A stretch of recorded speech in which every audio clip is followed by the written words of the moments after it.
हम तुम्हारे साथ हैं। नारे तकबीर, नारे तकबीर। हम आवाम कह रहा है कि हमारी कभी आगे चलो, हम तुम्हारे साथ हैं। हमारी कभी हम तुम्हारे साथ हैं। नारे तकबीर, नारे तकबीर।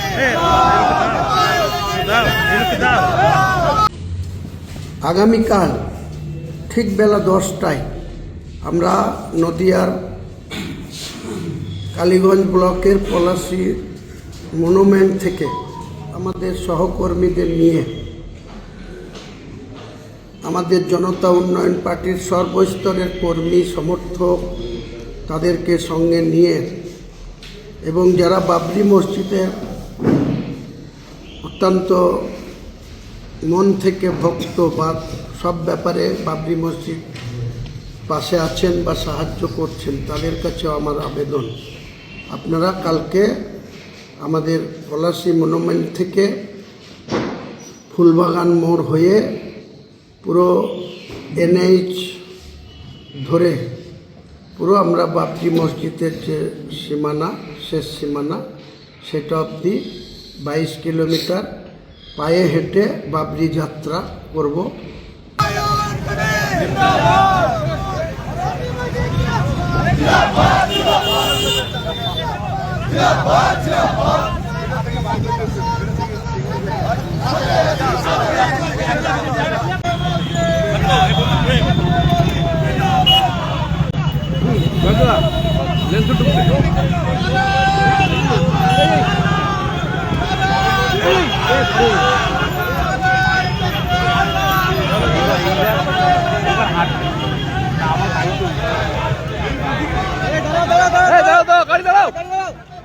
গাড়ি দাঁড়াও ভাই, গাড়ি দাঁড়াও ভাই, গাড়ি দাঁড়াও।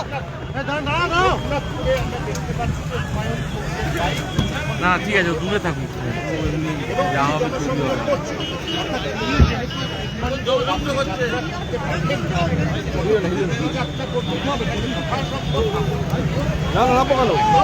কোন বস থাকো না,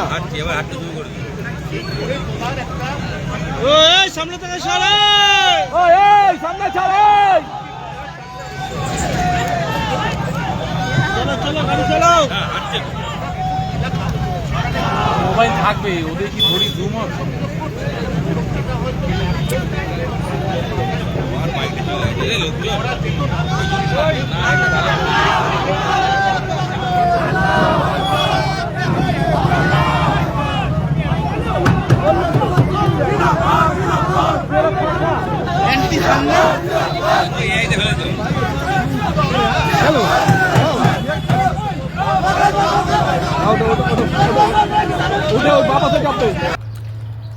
নমস্কার বন্ধুরা, আপনারা যেমনটি ভিডিও দেখলেন যে বাবরি মসজিদের জন্য পদযাত্রা এবং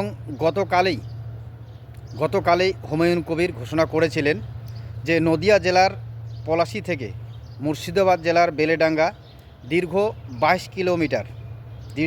22 কিলোমিটার পায়ে হেঁটে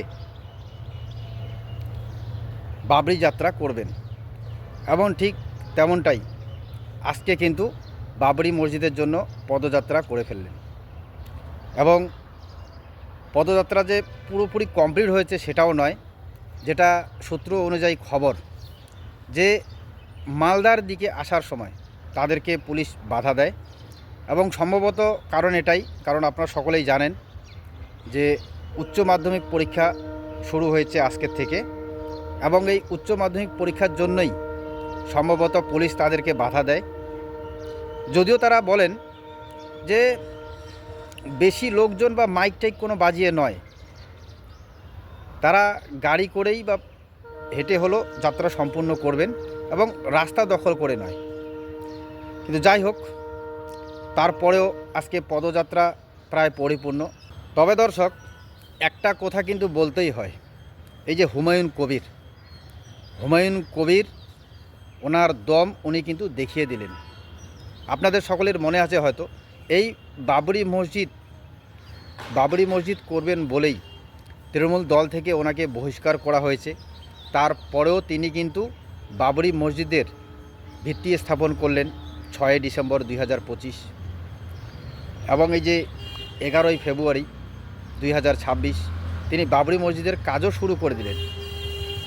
কিন্তু এর মধ্যে যদি আমরা দেখি যে হুমায়ুন কবিরকে একমাত্র আটকানোর চেষ্টা যদি কেউ করছেন, সেটা হচ্ছে কিন্তু শাসক দল। আপনারা হয়তো সকলেই দেখেছেন সোশ্যাল মিডিয়ায় ভিডিও ভাইরাল, এই হুমায়ুন কবিরের যে মেয়ে, ওনার বাড়িতে পুলিশি তল্লাশি হলো, প্রায় কত কোটি টাকা কেসও দিয়ে দিলেন, না রিকভারিও করলেন।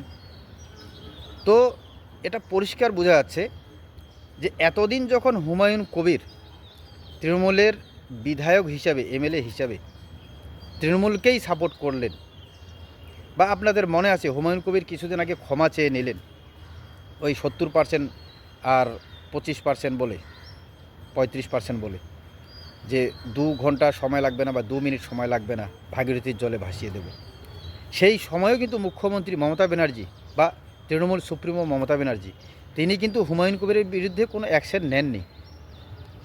কিন্তু যখনই তিনি তার দল থেকে ছিটকে চলে গেলেন বা বাবরি মসজিদ করবেন, ওনাকে দল থেকে বহিষ্কার করা হলো, তারপরে ওনার মেয়ে জামাইয়ের বাড়িতেও কিন্তু তল্লাশি, পুলিশি রিকভারি, মানে এগুলো সবই হচ্ছে হুমায়ুন কবিরকে দমানোর একটা প্রচেষ্টা বা রাজনৈতিক একটা চাল বলতে পারেন। কিন্তু তারপরেও হুমায়ুন কবির কিন্তু থেমে নেই। বাবরি মসজিদ করলেন, এই পদযাত্রা সেটাও তিনি করে দেখালেন, এবং কোরআন পাঠ করবেন সেটাও কিন্তু প্রায় মানে হাজার হাজার লোকের বলা যেতে পারে। যদিও তিনি বলছেন যে 1200 লোক কিন্তু নেই সেখানে। আমিও আপনাদেরকে ভিডিও দেখিয়েছিলাম, সেখানে প্রায় হাজার হাজার মানুষ কোরআন পাঠের মাধ্যমে বাবরি মসজিদের শুভ উদ্বোধন করে ফেললেন। তো কাজেই হুমায়ুন কবির, ওনার নতুন দল জেওপি, জনতা উন্নয়ন পার্টি, এবং তার চেয়ারম্যান হিসেবে যে হুমায়ুন কবিরের যে একটা দাপট, সেই দাপট দিয়েই কিন্তু হুমায়ুন কবির এগিয়ে চলেছেন। এবং গতকালের ভিডিওতে আপনারা দেখেছেন যে বাবরি আবেগে মুসলিম সংখ্যালঘুদের যে সেখানে ভিড়, প্রায় লাখ লাখ মানুষের ভিড়, এবং এই ভিড়কে বোঝা যায় যে এই ভিড়কেই তিনি কায়েম রাখতে চাচ্ছেন, এই ভিড়কে সবসময় একাট্টা রাখতে চাচ্ছেন, যার জন্যই হয়তো আজকে, গতকালেই বলেছেন যে আজকে এই পদযাত্রা প্রায় 22 কিলোমিটার ধরে, ভাবুন। তো যাই হোক, আপনারাও এই ভিডিও দেখলেন, আপনারাও আপনাদের বক্তব্য বা ব্যক্তিগত মতামত অবশ্যই জানাবেন। এবং এটা বলতেই লাগবে, না বলেও পারছি না, আরেকটা ভিডিও ভাইরাল হচ্ছে, আপনারা দেখছেন হয়তো, অর্জুন সিং বিজেপি নেতা, তিনি যা ভাষায় হুমায়ুন কবিরকে বা হুমায়ুন কবিরকে নিয়ে এই বাবরি মসজিদকে যে আক্রমণ করছেন, সেটা কিন্তু বলার নয়। সেখানেও কিন্তু হুমায়ুন কবির উনি ওনার মতোই জবাব দিচ্ছেন, সেটাও দেখার মতো। সোশ্যাল মিডিয়ায় আপনারা দেখে নেবেন। যেভাবে হুমায়ুন কবির অর্জুন সিংয়ের কথায় কাউন্টার করেছে, হুমায়ুন কবিরের প্রশংসা না করে থাকা যায় না। সত্যি এরকম একজন দাপট বা দাপুটে মানুষ, তিনি যদি একবার অন্যায় এবং এই দুর্নীতির বিরুদ্ধে, আমাদের বাংলায় যেভাবে চারদিকে এখন তোলাবাজি আর দুর্নীতি, এই দুর্নীতির বিরুদ্ধে যদি হুমায়ুন কবিরের মতো নেতারা এগিয়ে আসেন, আরেকদিকে নওশাদ সিদ্দিকীর মতো নেতারা যদি এগিয়ে আসেন, তো অবশ্যই হয়তো পশ্চিম বাংলায় দেখা যাবে যে এই দুর্নীতির অবসান একবারে ক্লিয়ার হয়ে যাবে। এটা আমার ব্যক্তিগত মত। তো আপনারা যারা এই ভিডিও দেখছেন, আপনারাও আপনাদের ব্যক্তিগত মত অবশ্যই জানাবেন। ধন্যবাদ।